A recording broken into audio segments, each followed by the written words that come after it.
मंदारमाला कुलकालकाले कपालमाला गणेशेखराय दिगंबराय च दिगंबराय तस्मै नकाराय नमः शिवाय सच्चिदानन्दरूपाय विश्वोत्पत्त्यादिहेतवे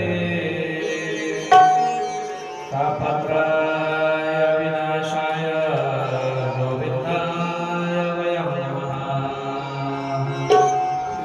कृष्णाय वासुदेवाय हरे परमात्मने प्रणतक्लेशनाशाय गोविन्दाय नमो नमः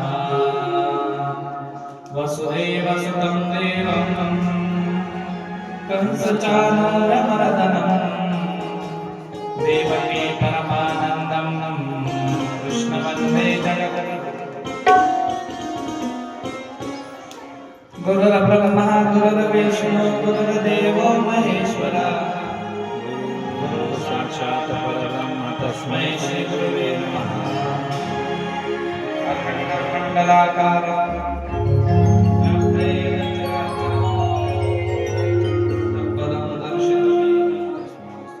तस्मै श्री गुरुवे नमः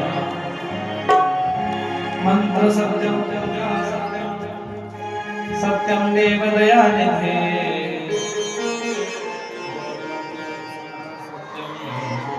सत्यं ते परमं पदम्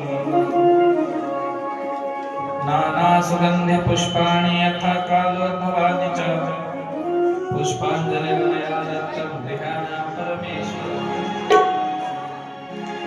कस्तूरे तिलकं ललाटपटले वक्षस्थले कौस्तुभम् नासाग्रे वरमौक्तिकं करतले वेणुकरे कङ्कणम् सर्वाङ्गे हरिचन्दनं सुललितं कण्ठे च मुक्तावली गोपस्त्री परिवेष्टितो विजयते गोपालचूडामणि करारविन्देन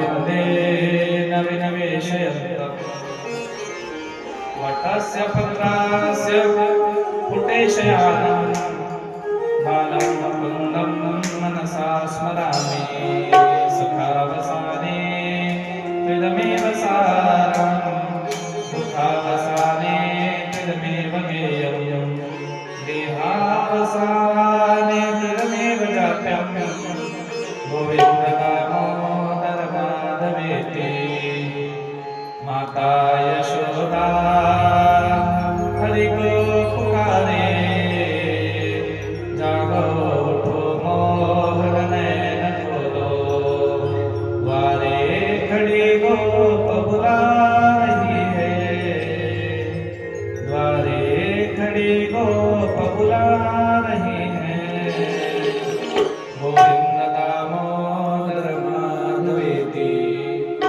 गोविंद दामोदर माधवेति गोविंद दामोदर माधवेति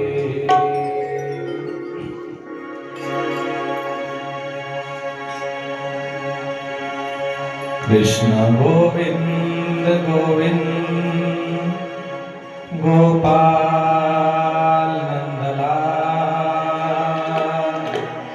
कृष्ण गोविंद गोविंद गोपाल नंदलाल गोविंद गोपाल नंदलाल कृष्ण गोविंद गोविंद गोपाल नंदलाल कृष्ण गोविंद गोविंद गोपाल नंदलाल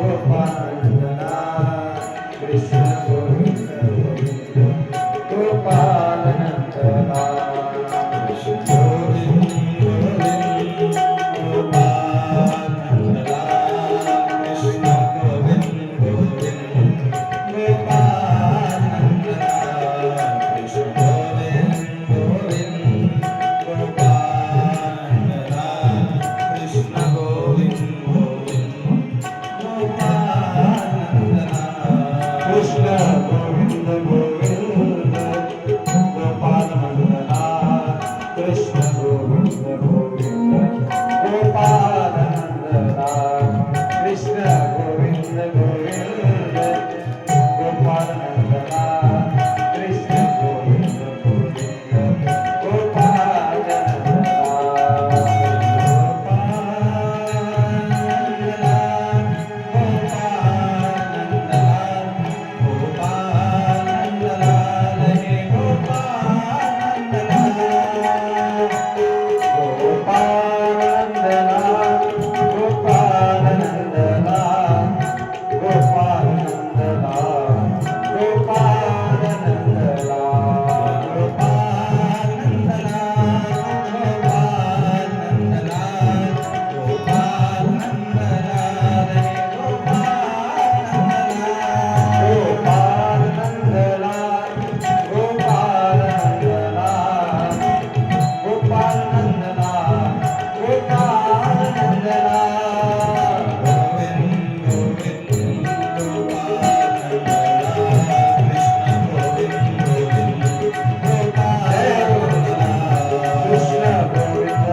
प्रारंभी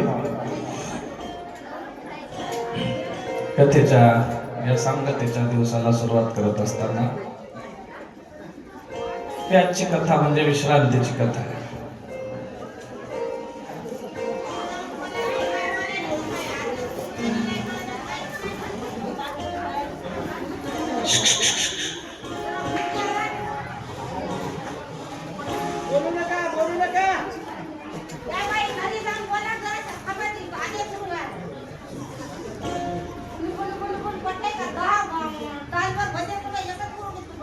जाऊ दे चलत राहते. पहिलेच काय हाय वाटायला तुमचं.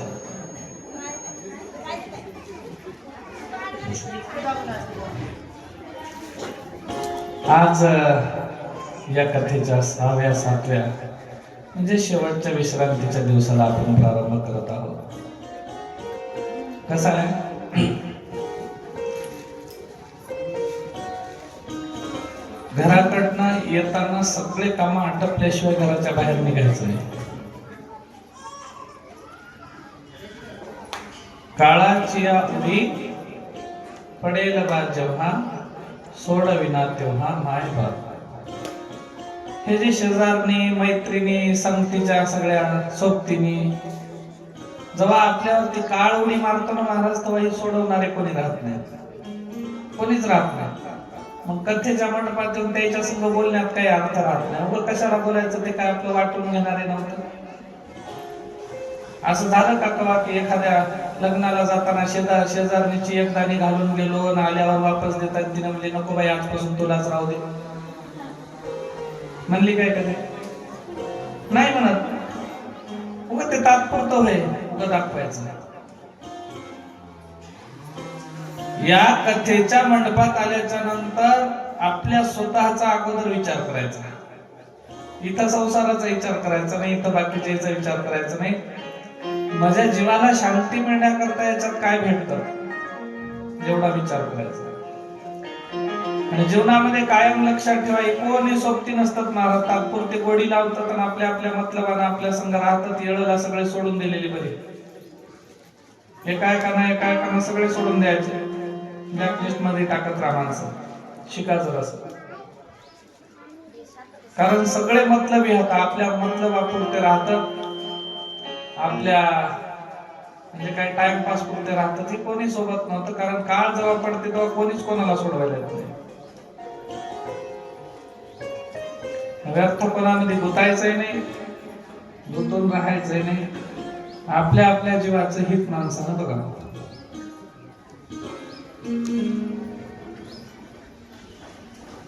मनुष्य मात्राचं हित फक्त देवाच्या भजनामध्ये. हे बाकीचा आगाऊपणा उगत तात्पुरता मजा वाटते. सगळ्या गोष्टीमध्ये बोला, भांडण करा, त्याच्या चाळ्या चुगल्या करा, जे आहे ते हे सगळं आगाऊपणा तात्पुरता होय. याच्यातून काहीच लाभ भेटत नाही. पण भजनातून खूप मोठा लाभ भेटते. भजन माणसाने घेतलं पाहिजे. मी सुरुवातीच्या दिवशीपासून आतापर्यंत इथेच सांगायला लागलो, देवाचं नाम घ्या, देवाचं नाम घ्या. कारण त्याच्याशिवाय तुमचं आमचं सोबती कुठे नाही. कसं आहे, आज माझं काळी जड आहे थोडस. मला बोलताना थोडस दुःख वाटायला लागलं, कारण रात्री थोडस मी कठोरतेनं बोललो. सगळ्या समाजानं संतांवर खूप मोठं प्रेम केलं, संतांवरती, महाराज लोकांवरती. आणि प्रेम केल्याच्या नंतर संतांनी समाजाला त्या पद्धतीनं वागणूक दिली पाहिजे. खरं तर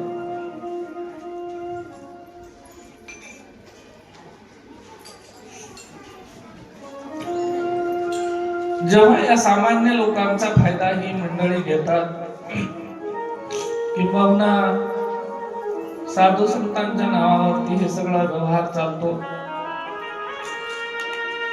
थोडस कठीण वाटतं.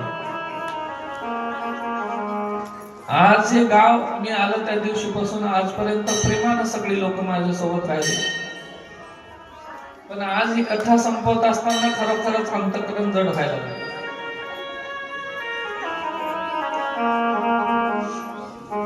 हे नातं तात्पुरतं नाही, समजून घ्या. हे नातं तुमचं आमचं कायमचं नातं आहे. तुम्ही महाराज लोकांवरती प्रेम करता का नाही? हो तरी म्हणा, नाही तर नाही तरी म्हणा. साधू समाजावरती तुमचं प्रेम आहे ना, शास्त्रावरती आहे, देवावरती आहे. मग देवावरती प्रेम करत असताना, शास्त्रावरती प्रेम करत असताना आपण आपल्या जीवाचं एकच हित साधून घेतलं पाहिजे का आयुष्य सरसर सरसर सरायला लागलं आणि संपलेलं आयुष्य पुन्हा वापस येणार नाही. सगळे माणसं जीवनात वापस येतात, मित्र येतात, ज्याला आपण जीव लावतो ते येतात. नाही लावलं, एखाद्याला सोडून दिलं तर काही हरकत नाही एखाद्या वाचून. पण माणसानं वेळ जर दवडली आणि वेळ जर कुणामध्ये तुम्ही गुंतवून ठेवली तर ती गेलेली वेळ तुम्हाला फार मोठा पश्चाताप देते. आणि मग वेळ गेल्यावर भजन घडत नाही. मी आला तसं इथं 3-4 माणसं सारखे पाहिले, फक्त हातामध्ये त्याच्या पश्चाताप आहे. आता दुसरं काहीच नाही, फक्त पश्चाताप शिल्लक आहे की आम्ही आयुष्यातली उमेदीची वेळ वाया घालवली आणि आता भजन करतो म्हणलं तर त्या भजनातून काही आम्हाला प्राप्त होईना. लक्षात ठेवा, सत्य तुम्ही दरवर्षी करसाल, अनुष्ठान दरवर्षी करसाल, देवदेव करसाल, पण त्या प्रत्येक वस्तूतनं परमार्थ करायचा असतो, जीवाला शांती प्राप्त व्हावी म्हणून, का संसाराची भरती व्हावी म्हणून. संसाराची भरती करण्यासाठी माणसाकडे बळ आहे, सामर्थ्य आहे, शरीर चांगलं आहे, तुम्ही मेहनत करू शकता. मी रात्री आम्ही एका माऊलीच्या इथं जेवण करण्यासाठी गेलो. घरात कोणी नव्हतं, भला मोठा वाडा, ती माऊली तेवढ्या घरात एकटीच राहते म्हणून कळालं. थोडंसं मला जड वाटलं की नाही, म्हणजे कसे राहत असतील, काय करत असतील. लोक आमच्या बाबतीत चिंता करतात की महाराज लोक कसे राहत असतील, कारण यांचे मायबाप यांच्या सोबत नका. पण आम्हाला चिंता नाही, कारण तुमच्यासारखे एका जन्मदात्या आणि रक्ताच्या मायबापाला आम्ही सोडल्याच्या नंतर तुमच्यासारखे हजारो मायबाप आम्हाला भेटले, हजारो भेटले. आम्हाला इतकं प्रेम करतात लोक, कदाचित त्यांच्या लेकरांना ते खायला देत नसतील, अशा वस्तू आम्हाला खायला देतात. आलं त्या दिवशीपासून तळ हाताच्या फोडासारखं या दातीनं आम्हाला जतन केलं.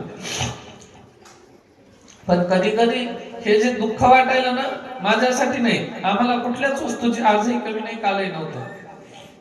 हे दुःख तुमच्यासाठी वाटायला लागलं का जेव्हा संसारामधनं शरीरातली ताकद संपते आणि त्यावेळेला तुम्ही जेव्हा आता मी हे करत होतो ते करत होतो म्हणून जेव्हा इच्छा व्यक्त करता, पण त्यावेळेला हातात काळ बनतो, तुमच्या शिल्लक राहत नाही. काळानं जर एकदा तुमच्यापासून निवृत्ती घेतली, सुट्टी घेतली, तर विषय संपला, तुम्ही काहीच करू शकत नाही. आयुष्य सोन्याचं आहे, सोन्याच्या आयुष्याला सोन्यासारखं जतन करा आणि सोन्यासारखं जतन करून याचा चांगला उपयोग करा. इतरांना दाखवण्यासाठी नाही. माणसाच्या जीवनात सुख येतात, दुःख येतात, संकट येतात, संघर्ष येतो. कितीतरी पद्धतीने माणसाला उभं राहून त्याच्या पुढे सामना करावा लागतो. पण सामना करत असताना परमेश्वराला सोडू नका म्हणजे झालं. तुम्हाला जीवनात दुःख आलं म्हणजे तुम्ही संपून जात नाही, तुम्ही देवाचं नाव सोडलं की तुम्ही संपून जाता. किती मोठी अडचण होती. आणि आलेला दिवस हा निघण्यासाठी येतो, जाण्यासाठी येतो.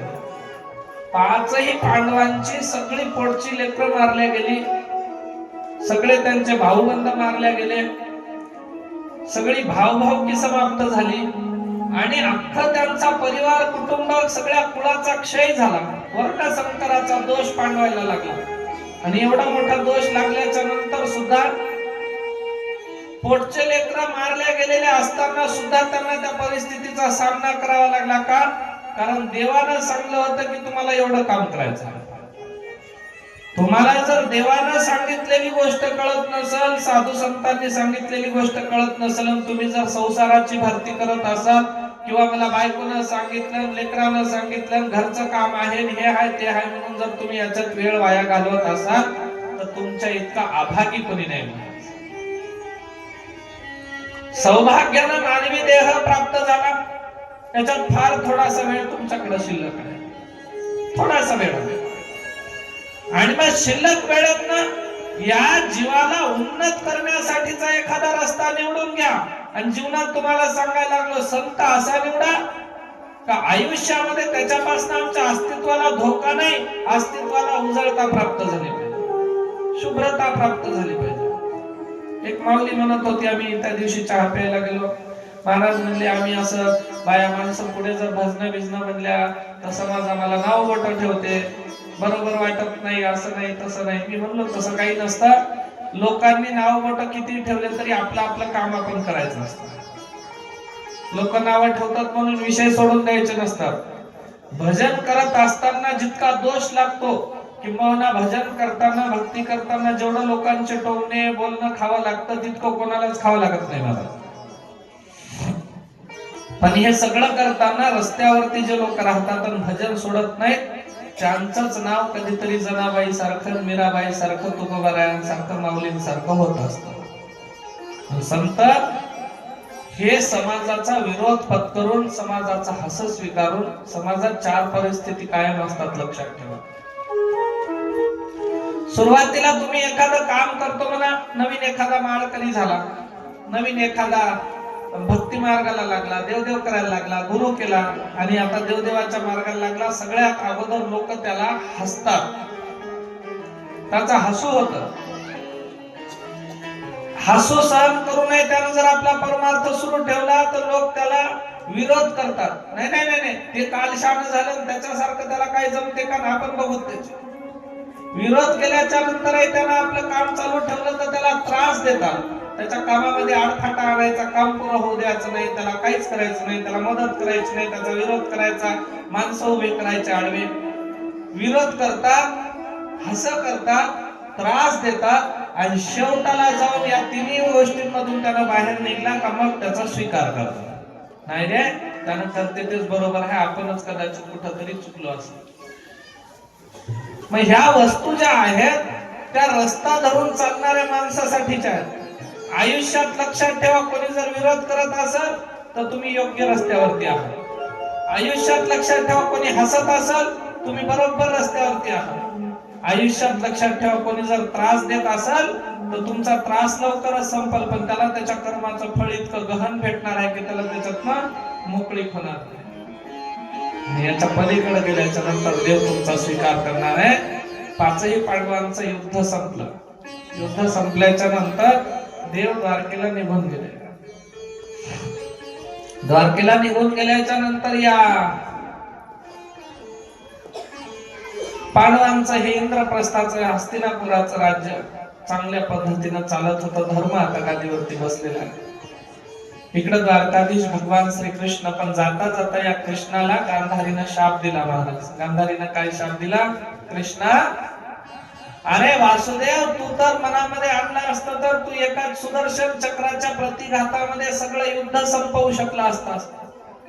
पण तू एखाद्या माणसाला एखादी तलवार हाणून झटकन मुंडी कापून मारून टाकणं वेगळं आणि एखाद्या माणसाच्या अंगाचं थोडं थोडं कातडं काढायचं, थोडी थोडी नख उपसायची, थोडं थोडं त्याची केस उपसायचे, थोडं डोळ्यामध्ये काहीतरी उकळतं तेल ओतायचं, जीभ छाटायची, अंगाची कातडी सोलायची, त्याच्यावरती मीठ चटणी चोळायची, या मारण्यात सरळ मुंडी कापून मारून टाकण्यात फार मोठा फरक असतो. ही गांधारी म्हणली, अरे तू तिळा तिळानं मला मारलंय, एक एक लेकरं माझ्या डोळ्यासमोर मरत होते, तू आनंदानं त्या कुरुक्षेत्रामध्ये पाहत होतास.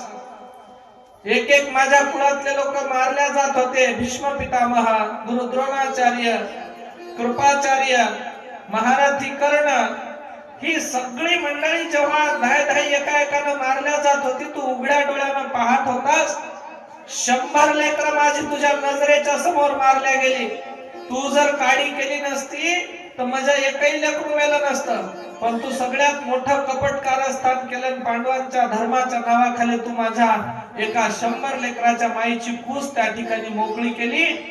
ही गांधारी तुला शाप देते. म्हणजे तू असेल जगातला किती मोठा देव, ही गांधारी तुला शाप देते. अरे तुझ्या डोळ्याच्या देखत तुझ्या परिवारातले लोक, तुझे लेकर, तुझा परिवार, तुझं यादव कुळ असं एकमेकाला मारून घेईल की तुझ्या डोळ्याच्या देखत संपतील पण तू काही करू शकणार नाहीस, अख्ख्या यादवांचा सत्यानाश होईल. गांधारीने शाप दिला. कृष्ण परमात्मा म्हणले, माता ज्या अवतारासाठी ज्या कार्यासाठी मी अवतार धारण करून आलो होतो माझं काम पूर्ण झालंय आणि मी याच वेळेची वाट पाहत होतो म्हणले की तुम्ही कधी हा शाप देताय, कारण माझं अवतार कार्य संपलं. लवकरच तुम्ही दिलेला शाप खरा ठरेल आणि द्वारकेचे यादव 56 कोटी यादव ज्यांचा सामना या जगात कुणी करू शकत नाही ते यादव एकमेकांना मारून घेतील आणि संपून जातील. हा कृष्ण वासुदेव तुम्ही दिलेला शाप आपल्या मस्तकावरती धारण करतोय. म्हणून कृष्ण परमात्म्याने शाप स्वीकार केला. या युधिष्ठिराला गादीवरती बसवलं आणि देव त्या ठिकाणी द्वारकेला निघून गेले. द्वारिकेला आल्याच्या नंतर आता त्यात एक प्रसंग येतो. महाराज भगवान परमात्मा द्वारिकेला आहे आणि या कृष्ण परमात्म्याचा एक परम मित्र असणारा सुदाम नगरीचा सुदामजी 28 दारिद्र्य ज्याच्या पदरी होता त्या सुदामजी महाराजांना एके दिवशी आपल्या पत्नीने सांगितलं, काय हो म्हणली, आपल्या घरामध्ये लेकरायला दूध प्यायला नाही आणि कधी कधी कोणा शेजाऱ्याच्या लेकरायला दूध पिता नाही. लेकरायनं पाहिलं तर मला हट्ट करतात, म्हणली आम्हाला दूध दे, आम्हाला दूध दे. घरामध्ये गाय नाही, पाजायला दूध नाही, काय द्यावं म्हणून मी एका वाडग्यामध्ये पाणी घेते, ते पीठ त्याच्यामध्ये टाकून हलवून थोडंसं मीठ टाकून लेकरायला दूध होय म्हणून पाजायला देते. एवढं मोठं आपल्याकडे दारिद्र्य आहे. ज्या दिवशीपासून मी तुमच्याशी लग्न करून आली त्या दिवशीपासून आजपर्यंत मी कधी दागदागिने मागितले नाही, कधी तुम्हाला कपडे मागितले नाही, कधी मला चांगलं चुंगलं खायला द्या मागितलं नाही. पण काय म्हणले, या द्वारकेचा राजा कृष्ण तुम्ही कित्येक वेळा सांगितलं तो तुमचा मित्र आहे आणि काय हो तुम्ही जातीनेही ब्राह्मण आहात, तुम्हाला समाजाच्या पुढे मागण्याचा अधिकार आहे. तुम्ही तुमच्या मित्राकडे एके दिवशी जाऊन काहीतरी मागून घेऊन या, आपल्या संसाराला थोडंसं भरती होईल. हा सुदामजी म्हणला, अगं सुशीले तू म्हणते ते खरं आहे, पण नेमकं त्याला गेल्याच्या नंतर ते ओळख तरी देईल का म्हणले आपल्याला. अहो तुम्ही तर सांगताय की गुरुकुलामध्ये संदीपनी ऋषींच्या गुरुकुलात राहताना तुम्ही एकमेकांच्या सोबत राहत होते आणि मग सोबत राहताना तुम्हाला कसा ओळख देणार नाही. तुम्ही जाऊन तर बघा, मागून तर बघा, जा तर जा, कधीतरी त्याच्याकडे जाऊन या, सुशीलेनं सांगितलं. हे सुदामजी महाराज त्या ठिकाणावरती निघालेले आहेत. आपल्या मित्राला भेटायच्या ओढीनं सुदामजी महाराज जातात आणि जाता जाता त्या ठिकाणी वाटेनं सुशीला मातेनं आपल्या मालकाच्या कमरेला त्या ठिकाणी एवढे एवढे पोह्याची गाठ थोडं बांधून दिलं, हे घेऊन जा म्हणले. भरल्या घरामध्ये ज्याचं घर संसार भरलेला असतो त्याच्या घरामध्ये रिकाम्या हाताने जायचं नसतं आणि हे तुम्ही सोबत घेऊन जा. सुदामजी महाराज त्या ठिकाणावरती आलेत. महाराज कुठं, या द्वारिकेच्या परिसरामध्ये चालत आलेला हा कोणीतरी दरिद्री ब्राह्मण आहे. पायाला त्याच्या त्या ठिकाणी कुरूप झालेत, काटे फुटलेले आहेत, रक्ताळलेले पाय, अंगावरचे कपडे त्या ठिकाणी मळकटलेले. कृष्ण परमात्म्याच्या द्वारका नगरीमध्ये आले. कृष्णाच्या महालाच्या दरवाजावरती येऊन शिपायांनी अडवलं. शिपायांनी विचारलं, रे कुठं चाललास म्हणले. या शिपायांना हा सुदाम नावाचा ब्राह्मण सांगतो, अरे या द्वारकेचा राजा कृष्ण माझा मित्र आहे, मला त्याला भेटायचा आहे. शिपायांनी लाथाडलं, दूर लोटलं, पलीकडे ढकललं, जा म्हणले इथे येऊ नको. हा देव कुठं आणि तू कर्मदरिद्री त्या ठिकाणी दिसणारा भिकारी ब्राह्मण कुठं, तुझी आमच्या देवाची जाणजोड लागते का. त्यावेळेला यानं सांगितलं, ऋषी सांदीपनीच्या आश्रमामध्ये आम्ही दोघं मित्र भेटलेलो होतो, आमच्या दोघांचं त्या ठिकाणी फार मोठं प्रेम आहे, मला एकदा राजाला भेटू द्या. नाही म्हणून खूप वेळा लथाडलं महाराज. त्यावेळेला एका शिपायानं विचार केला, खरंच जर कृष्ण देवानं बोलवलं असेल किंवा त्यांची ओळख असली तर काय करायचं. म्हणून आतमध्ये कृष्ण परमात्म्याच्या जवळ एक शिपाई आला आणि देवाला सांगतो, देवा कोणीतरी द्वारावरती एक भिकारी ब्राह्मण आला, पुढे काय म्हणाला. देखो देखो गरीबी, ये गरीबी कहाँ, आवाज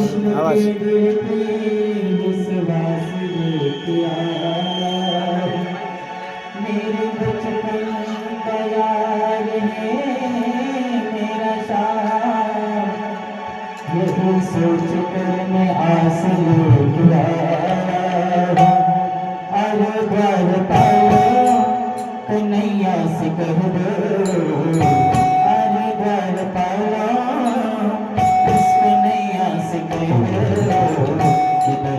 सुदामा करुणा गया है इधर पे सुदामा करुणा गया है भटकते भटकते न जाने कहाँ से भटकते भटकते न जाने कहाँ से तुम्हारे महल पे करुणा गया है तुम्हारे महल पे करुणा गया है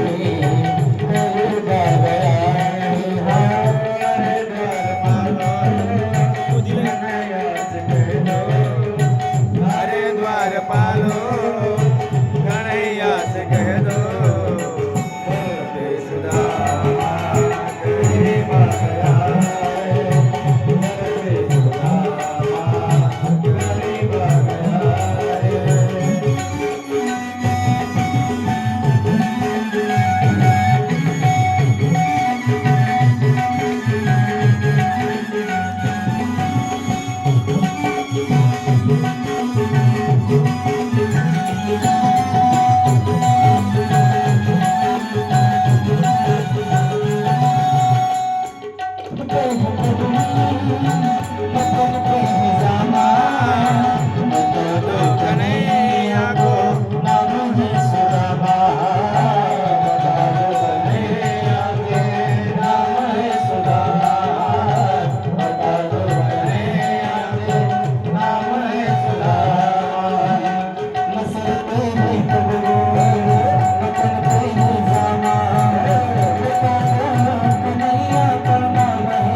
बेसुदा गरीबा गया है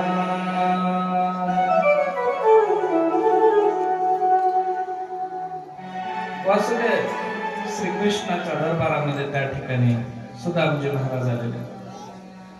जेव्हा कृष्ण परमात्म्याने ऐकलं कुणीतरी सुदाम नावाचा आलाय म्हणून शिपायानं सांगलं, देवाचं भानच हरपलं महाराज. अनवाणी पायानं अख्ख्या महालानं पळत सुटले देव आणि महालाच्या बाहेर येऊन दरवाजावरती पाहतात तर काय आपला मित्र आहे जुन्या काळात. बालपणी सांदीपनी ऋषींच्या आश्रमामध्ये भेट झाली होती. तेव्हापासून आजपर्यंत आपण भेटलो नाही. त्यानं गेला गुजरातला आणि आपण गेलो युपीला. मग युपीवरनं युपीचं वृंदावन सोडून मथुरा सोडून देव जेव्हा गुजरातच्या प्रभास पाटण सौराष्ट्र सोमनाथ द्वारकेला त्या ठिकाणी आले तेव्हापासून आजपर्यंत आपण आपल्या मित्राला भेटलो नाही. मग आता भेट झाली. धावत पळत गळ्याला त्या ठिकाणी कृष्ण परमात्मा पडलेले. सुदामा फार कठोर आहेस रे तू, फार खाटीक काळजाचा आहेस. इतके दिवस झाले म्हणजे मी या द्वारकेला आलो पण तुम्हाला आणखी भेटायला आला नाही. असं कुठं असतं का? अरे मी या राजपाठाच्या या कारभाराच्या अस्ताव्यस्तपणामुळे मी तुला भेटायला येऊ शकलो नाही, पण तू तरी मला भेटायला लवकर येऊ शकत होतास. तू पहिले सुद्धा ऋषीच्या आश्रमात माझ्या हिश्श्याचे चणे खाऊन माझ्याशी बेईमानी केली आणि आज सुद्धा तू माझ्याशी बेईमानी केली. असं का करतोस म्हणजे तू प्रत्येक आतमध्ये नेलं. आपल्या सिंहासनावरती कृष्णाने त्या ठिकाणी सुदामजी महाराजांना बसवले. आपण खाली बसले. डोळ्याच्या अश्रुधारांनी त्या ठिकाणी सुदामजी महाराजांचे पाय कृष्ण परमात्म्याने धुतले. रुक्मिणी माता आश्चर्याने पाहायला लागले, ही कोण दरिद्री ब्राह्मण आहे, भिकाऱ्यासारखं दिसतंय, अंगावर मळके कपडे, याच्या पाय धुवायला लागला माझा मालक एवढा त्रिभुवनाचा स्वामी आहे. यथाउचित सत्कार समारंभ झाला आणि विचारलं, सुदामा घरून आलास, माझ्या वहिनीनं माझ्यासाठी काहीतरी दिला असेल की रे? आता त्यानं म्हणला, एवढा सोन्याचा महाल, अंगावर भरजरी सोनेरी कपडे आहेत, पितांबर आहे, दागिने आहेत, एवढ्या मोठ्या महालाचा अधिकारी याला मळक्या कपड्यातले पोहे कसे दाखवू म्हणून लपून ठेवायला लागला. लपून ठेवत असताना देवानं त्याला धरलं, शोधाशोध केली, कुठं आहे, काय दिलं माझ्या वहिनीनं, सांग म्हणले. सांग म्हणता म्हणता कमरेला हात गेला आणि पोह्याचं कठोड सापडलं. तेव्हा देखील माझ्या चण्याची तू पिशवी लपून ठेवली होती आणि आज देखील तू पोहे त्या ठिकाणी लपून ठेवतोस, तू असाच बेईमान आहेस. म्हणून देवानं ती पोह्याची गठोडी काढली, एक मुठभर पोहे त्याच्यातले खाल्ले आणि या पृथ्वीचं सगळं राज्य तुला देऊन टाकतो रे सुदामा. दुसऱ्या मोठीनं त्या ठिकाणी देवानं पोहे खाल्ले, सांगितलं अगं स्वर्गाच्या स्वर्गमंडळ तुला देऊन टाकतो म्हणले आता. आणि तिसरी मूठ खात असताना रुक्मिणी मातेनं हात धरला आणि सांगितलं, देवा पहिल्या मोठीला पृथ्वीवरचं राज्य देतो म्हणल्या, दुसऱ्या मोठीला स्वर्ग देऊन टाकला, आता तिसऱ्या मोठीला काय वैकुंठ देता का, आपण कुठं जावं म्हणले.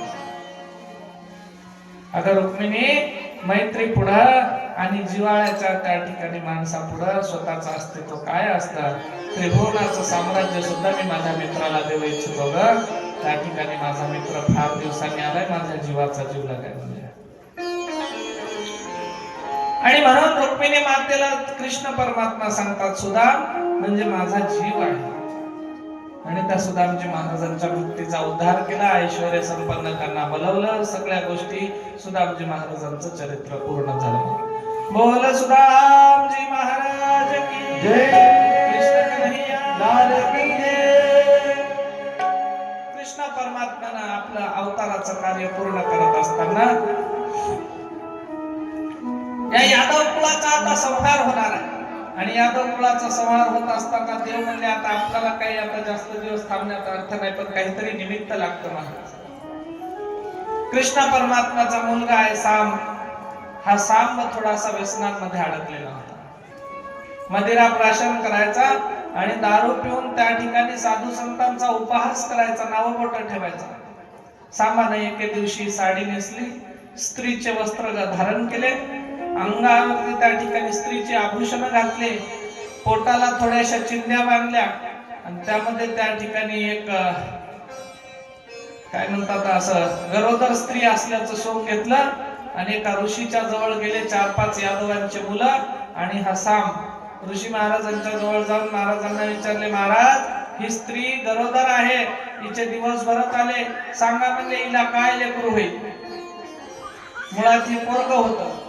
कपड्याच्या चिंध्या त्या ठिकाणी पोटाशी बांधलेल्या होत्या काय लेकरू होईल म्हणल्याच्या नंतर साधूला कळालं हे कृष्णाचा मुलगा आहे आणि हा आपला अपमान करायला लागला, आपली चेष्टा करायला लागला. महाराजांना सांगितलं याच्या पोटी एक मुसळ जन्माला येईल आणि ते मुसळच त्या ठिकाणी सगळ्या यादव कुळाच्या संहाराचं कारण ठरलं. मग आता ऋषीचा शाप लागला, करताना नशेमध्ये अपमान या ऋषीचा केला, पण शाप मिळाल्याच्या नंतर यांची सगळी नशाच उतरली. उग्रसेन महाराजाकडे आले, असा असा ऋषीचा शाप भेटलाय, शाप तर खरा ठरतो, काय करायचं? सगळे चिंतेत पडले. दिवसभरात आले आणि या सांबाच्या पोटी एक मुसळ जन्माला आलं. लोकांनी मुसळ जन्माला आला, सगळे यादव चिंतेत आहेत, काय करायचं म्हणले, काय नाही. या मुसळाला घासून घासून घासून कुटून त्याचं पीठ केलं आणि पीठ करून सगळं मुसळाचं पीठ त्या ठिकाणी समुद्रामध्ये नेऊन फेकलं आणि समुद्रात फेकत असताना त्याचा छोटासा त्या ठिकाणी एक टोकदार हिस्सा होता, तोही समुद्रात फेकला आणि तो एका माशीनं गिळला. माशीनं गिळल्याच्या नंतर ती माशी एका पारध्याच्या, एका मासेमारी करणाऱ्या व्यक्तीच्या जाळ्यामध्ये अडकली. त्यानं ती माशी घेऊन गेला आणि तिला जेव्हा कापलं, त्या माशीच्या पोटामध्ये तेच मुसळाचा टोकदार हिस्सा निघाला आणि त्या पारध्यानं, त्या मासेमारी करणाऱ्यानं आपल्या जवळ ठेवला. कधीतरी हे कुठला तरी बाण शिकार करताना बाणावरती बांधायला टोक होईल म्हणून त्या ठिकाणी त्यानं ते लोखंडाचा हिस्सा जतन केला. इकडे हे जे मुसळाचं पीठ केलं होतं, त्या पिठाच्या पीठ परत वाहत आलं काठावरती. समुद्राच्या काठावरती मोठमोठे मुसळासारखे त्या ठिकाणी लव्हाळे उत्पन्न झाले आणि यादवांमध्ये त्या ठिकाणी आता स्मृती यांची त्या ठिकाणी भ्रमित झाली. परिणामी यादव एकमेकांमध्ये भांडायला लागले. कृष्णदेवाला कळालं आता आपला ऱ्हास आहे, कुळाचा क्षय आहे. देव प्रभास पाटा नक्षत्रात सौराष्ट्राच्या परिसरामध्ये त्या ठिकाणी एका झाडामध्ये विश्रांतीला निद्रा अवस्थेमध्ये बसलेले आहेत आणि हा पारधी तो तिथं शिकार करण्यासाठी प्रभास नक्षत्रामध्ये फिरत होता. फिरत असताना या पारध्या देवानं त्या ठिकाणी झाडामध्ये आराम करत असताना देवानं हालचाल केली, झाड हलल्या गेलं. या पारध्याला वाटलं कुणीतरी तिथं श्वापद आहे, काही हरण आहे, काहीतरी आहे, शिकार आहे म्हणल्यासारखं त्यानं त्या दिशेनं बाण सोडला आणि या कृष्ण परमात्म्याच्या पायाच्या अंगठ्यामध्ये येऊन बाण टोचला आणि देवानं तिथं प्राण सोडून दिला. शरीर ठेवलं, देह ठेवला. बलरामजी महाराज स्वलोकाला निघून गेले आणि यादवांमध्ये आता मारामारी लागली, हाणामारी लागली. काठावरचे मुसळासारखे त्या ठिकाणी सगळे लव्हाळे उपटू उपटू एक एक एकमेकाला मारून घ्यायला लागले आणि 56 कोटी यादव एकमेकांना संपवून घेतले. ही जेव्हा वार्ता त्या ठिकाणी चिंता या युधिष्ठिराला आणि पांडवांना लागली होती की देव फार दिवस झाले, कसं मनाला कर्मना झालं, देवाची भेट घेऊन यावं म्हणून अर्जुनाला पाठवण्यात आलं. अर्जुनानं द्वारकेला येऊन पाहिलं तर काय सगळे यादव संपले, देव सोलोकाला निघून गेले, गोलोक धामाला गेलेले आहेत. आता या जमिनीवरती, या दुनियेमध्ये, या सृष्टीमध्ये देवच नाही. ही वार्ता त्या ठिकाणी अर्जुनानं पांडवांना सांगली. पांडवांनी विचार केला की जिथं देव नाही तिथं आपण राहून काय कामाचं. पांडवांनी आपलं राज्य या परीक्षितीला दिलं आणि यांनी स्वर्गारोहण केलं. मग हाच परीक्षिती, या परीक्षितीनं या साधूचा अपमान केला आणि शापापोटी 7 दिवसात मरण त्याला होतं. त्या 7 दिवसाच्या मरणाचं भय निरसन करण्यासाठी या शुकमुनी महाराजांनी त्याला ही इतकी मोठी 7 दिवसाची कथा सांगितली आणि त्याचं भय निरसन झालं. आता शुकमुनी महाराजांनी सांगितलं तू तुझ्या देहाचं कार्य आटोपून घे, मरणाचं भय तुझं संपलंय. आणि परीक्षितीला सांगितल्याच्या नंतर परीक्षितीनं आता गुरु महाराजांचं ऐकलं. स्वतःचा पंचप्राण असणारा आसमंतामध्ये विलीन केला, देह तेवढा ठेवला. तक्षक नावाचा सर्प त्या ठिकाणी 7व्या दिवशी आला आणि या परीक्षिती राजाच्या देहाला त्यानं दंश केला. त्या ठिकाणी देह भस्मसात झाला, जळून खाक झाला. परीक्षितीचं चरित्र पूर्ण झालं. देवानं सोलोकाला निघून गेले. लक्षात ठेवा, जिथं देव नाही तिथं आनंद नाही आणि जिथं आनंद संपला तिथून पुढे कथा करावीशी वाटत नाही. त्याच्यामुळे ही 7 दिवसाची कथा सुतजी महाराजांनी शौनक ऋषींना सांगितली. हीच कथा शुकमुनी महाराजांनी परीक्षितीला सांगितली आणि हीच कथा मागील 7 दिवसांपासून मी तुम्हाला सांगण्याचा प्रयत्न करतोय. सुंदर पद्धतीनं आयुष्य, सुंदर पद्धतीनं जगा, सामर्थ्यानं जगा. आम्ही साधू संतांच्या आशीर्वादात आणि वीर महापुरुषांच्या कृपा आशीर्वादानं जगणारी मंडळी आहोत. तुमच्या आमच्यावरती संतांचा खूप मोठा उपकार आहे. हे राष्ट्र तुकोबारायांचं, ज्ञानेश्वर माऊलींचं, छत्रपती शिवाजी महाराजांचं, संभाजी महाराजांचं, शिवरायांचं वर्णन करताना एका ठिकाणी एक कवी म्हणतो महाराज, काळ्या राती तळपत होत जिच्या रूपाचा उन्हा, अशी देखणी होती का मुस्लिमाची सुना. काळ्या राती तळपत होत जिच्या रूपाचा उन्हा, अशी देखणी होती का मुस्लिमाची सुना.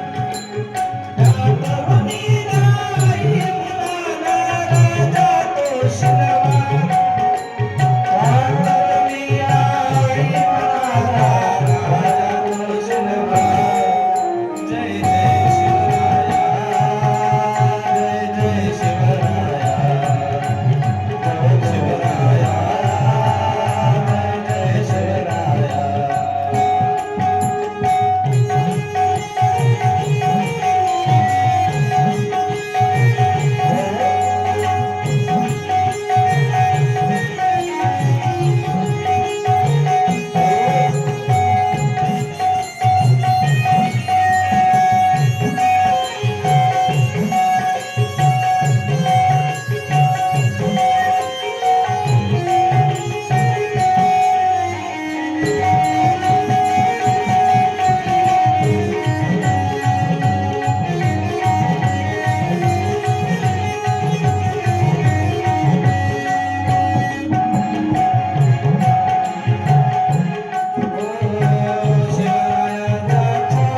छत्रपती शिवाजी महाराज की जय.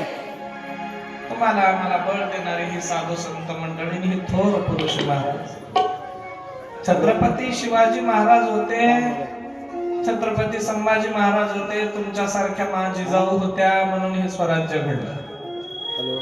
स्वराज्य घडलं आणि या स्वराज्याची मुहूर्तमेढ ज्या जिजाऊंनी रवली, तिच्या पोटी जन्मलेल्या शिवरायांनी 18 पगड जातीच्या सर्व मावळ्यांना सर्वांना सोबत घेऊन हे नवी स्वराज्य निर्माण. इथं कष्टकऱ्याच्या कष्टाचं चीज होतं, सामान्यातल्या सामान्य माणसाला रयतेला सुख होतं आणि इथल्या आया बहिणीच्या आबरूचं रक्षण केल्या जायचं. शिवरायांनी सांगितलं, तुम्हाला माहित आहे नाही माहित मला माहित नाही, पण माहूर गडावरती एक किल्ला आहे तुमच्या माहितीसाठी, रामगड नावाचा किल्ला. त्या किल्ल्याची एक सुभेदारीण होती, तिचं नाव होतं रायबागन देशमुख. आणि मुघलांच्या मुघलांकडनं तिला देशमुखी नावाचं पद भेटलं होतं. रायबागन देशमुख नावाची ही जी स्त्री होती ती मुघलांकडनं काम करायची, छत्रपती शिवाजी महाराजांच्या विरोधामध्ये मोहिमा चालली. एके दिवशी एका त्या ठिकाणी काय म्हणतात खिंडीमध्ये शिवरायांच्या मावळ्यांचं आणि या रायबागन देशमुख या बाईच्या लोकांचं युद्ध झालं. परिणामी सगळे लोक हारले.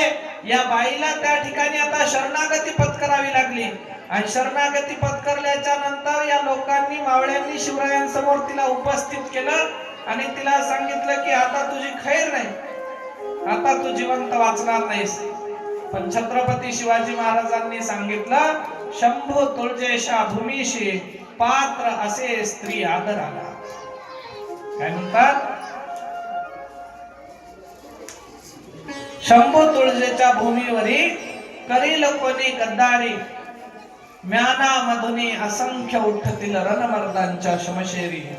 रायबागन फौज तुमची खिंडीत हरली सारी आणि मराठमोळा भगवा फडके रात्रीच्या अंधारी. मराठमोळा भगवा फडके रात्रीच्या अंधारी.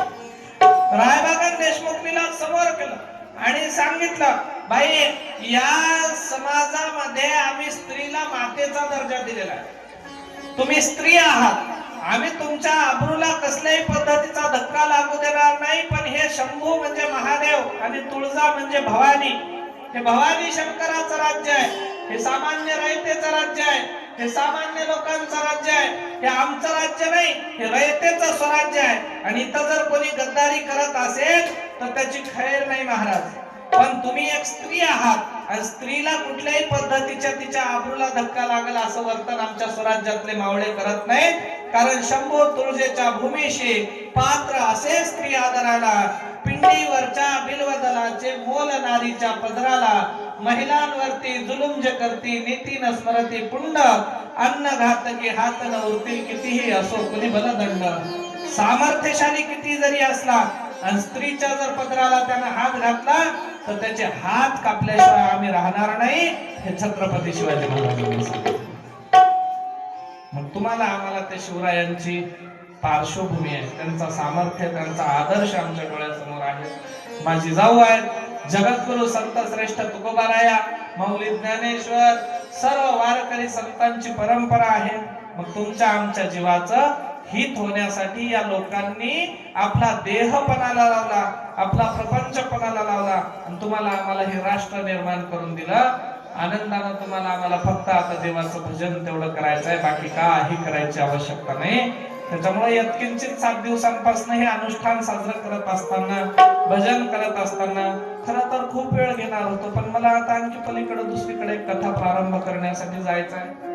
त्याच्यामुळे आज आपल्या कथेला थोडस आपण मर्यादेमध्येच त्या ठिकाणी घेतलंय. यत्किंचित परमेश्वरानं पुन्हा संधी दिली, आणखी विस्तृत पद्धतीने एकमेकाला समजून घेण्याचा प्रयत्न करूया. 7 दिवसांमध्ये खूप काही त्या ठिकाणी बोलत असताना एखादा चुकीचा शब्द जर माझ्या वाणीतनं गेला असला तर तुम्ही सर्व मायबाप आहात, उदार अंतकरणाचे आहात आणि श्रीमंत मनाचे आहात. चुकलेला एखादा शब्द माझ्या जोडीमध्ये परत टाकून द्या. मोठ्या मनानं चुकलेले शब्द बाजूला टाकून तुम्ही त्या ठिकाणी सार वचन, भगवान परमात्म्याचं नामस्मरण, भजन आणि ही कथा आनंदाने घेऊन जा. गावच्या तरुण मंडळींनी एका एकाने व्यसनं सोडली पाहिजे. गावच्या पुरुष मंडळींना माझी विनंती असेल, खरं तर महाराज लोकांना समाजाला विनंती करून आदेश द्यायचा असतो, पण तरी देखील तुम्हाला नम्र भावानं माझी विनंती असेल की आपण सर्वांनी आपापली व्यसनं सोडून द्या. मोठ्या माणसांना लहानांनी दारू पिऊ नका, काही खांडखुंड मटणाच्या नादी लागू नका, माळकरी व्हा, व्रतवैकल्य करा, सामर्थ्य अर्जित करा, व्यायाम करा, धन कमवा, पैसा कमवा, धर्माच्या कामी लावा, देवाच्या कामी लावा, स्वतःचा प्रपंच चांगला सांभाळा, एकमेकाला जतन करा, सर्वांवरती प्रेम करा, तरुण मंडळींना मोठ्यांनी चांगलं मार्गदर्शन करा, तरुणांनी मोबाईलच्या कुठल्या दारूच्या पारूच्या नादी लागण्यापेक्षा आपलं अस्तित्व जतन करा. प्रत्येकाच्या जीवनामध्ये एक स्त्री ठेवलेलीच आहे, त्याच्यामुळे इतरांचा मान सन्मान करण्याचा प्रयत्न करा. असं कधी ऐकलं का महाराज? आता सगळेच जण म्हणतात पोरायला आजकाल पोरी भेटणं झाल्या. बरोबर आहे, भेटणं झाल्या, पण कधी असं ऐकलं का तुम्ही की एखाद्याला बायकोच भेटली नाही म्हणून महाराज झाले? नाही, कारण ब्रह्मसूत्रामध्ये गाठ बांधली, तिथं आय बांधलेली, कोणीतरी येते तुम्हाला त्रास देण्यासाठी. काळजी करू नका, पण थोडस त्या ठिकाणी एकमेकांचा मान मरातब राखून धर्माचं आचरण करा, देवाचं आचरण करा, स्वतःला जतन करा, देवावरती भरपूर प्रेम करा. जड अंतकरणाने आज त्या ठिकाणी तुम्हा सर्व मायबापांची रजा घेतो आणि आजची कथा ही याच ठिकाणावरती तुमच्या चरणावरती समर्पित करून सुंदर पद्धतीने आपल्या भाऊराव पाटलांची सिस्टीम, तुम्ही सर्व गावकरी मंडळी, चहा बनवणारे, 7 दिवसांपासून अन्नदान करणारे, पंक्ती घेणारे, भजनी मंडळ, कीर्तनकार, पारा करणारे, काकडा करणारे, आचारी मंडळी, त्याच्यानंतर स्वयंसेवक मंडळी, सर्व कमिटीची मंडळी, त्याच्यानंतर महिला मंडळ, मायमाऊल्या, सर्व ज्यांच्या घरी आम्ही भोजनाला चहा पानाला गेलो त्या सर्वांचं करावं तेवढं कौतुक कमी आहे. भरभरून तुमचं मन भरून कौतुक आहे. सर्वांसाठी एकदा जोरदार टाळ्या वाजवा. व्यासपीठावरती माझ्यासोबत 7 दिवसांपासून असलेले आमचे हरिभक्त परायण गायनाचार्य कचरू महाराज गाडे भोगावकर उत्कृष्ट पद्धतीचे प्रमाण भजन गायन त्या ठिकाणी ते सादर करतात. त्यांच्यासोबत माझ्यासोबत आजपर्यंत होता आमचा संभाजीनगरचा रोहित महाराज जाधव, चांगला कीर्तनकार आहे, तो आज काही अडचणींमुळे गावाकडे गेला. त्याच्यानंतर ऑर्गन वाजवण्यासाठी आपल्यासोबत असलेले 7 दिवसांपासून हरिभक्त परायण रामेश्वर महाराज निंगनूरकर, तबला वाजवण्यासाठी असणारे आमच्यासोबत उत्कृष्ट पद्धतीनं त्या ठिकाणी हरिभक्त परायण ईश्वर महाराज सावरगावकर. तुमचा आमच्या सर्वांची 7 दिवसाची कथा YouTube वरती विनामूल्य कुठलाही मोलाची बोली न करता 1 रुपयाची मागणी करता सेवा म्हणून आपलं हे एवढं काम करणारे आमचे राजेश पाटील मोरे संत सेवा प्रतिष्ठान नावाचं YouTube चॅनल आहे. सर्वांना YouTube वरती जाऊन त्याला सबस्क्राईब करा, हेच त्याच्या कार्याची पावती आहे. त्याला काय आपल्याला वेगळे पैसे द्यायची आवश्यकता नाही. त्याच्यामुळे राजेश पाटील मोरे सिस्टीम, आपले संदीप महाराज, सगळ्या या संचासाठी आपल्या आरतीचे 7 दिवसाचे यजमान आमचे सूर्यवंशी बापू, सगळ्यांसाठी एकदा त्या ठिकाणी या स्टेजवरच्या व्यासपीठासाठी टाळ्या वाजवा. भगवान परमात्मा तुम्हा सर्वांच्या प्रत्येक इच्छा मनोकामना पूर्ण करो. बाहेरून येणारी सर्व मंडळी, गावकरी मंडळी, पुरुष मंडळी, मायमावल्या सर्वांचं करावं तेवढं कौतुक कमी. सर्वांना भरपूर शुभाशीर्वाद आणि आजची ही कथा याच ठिकाणावरती विश्रांती देऊन इथंच थांबवतो. धन्यवाद. गोपाल कृष्ण भगवान की जय.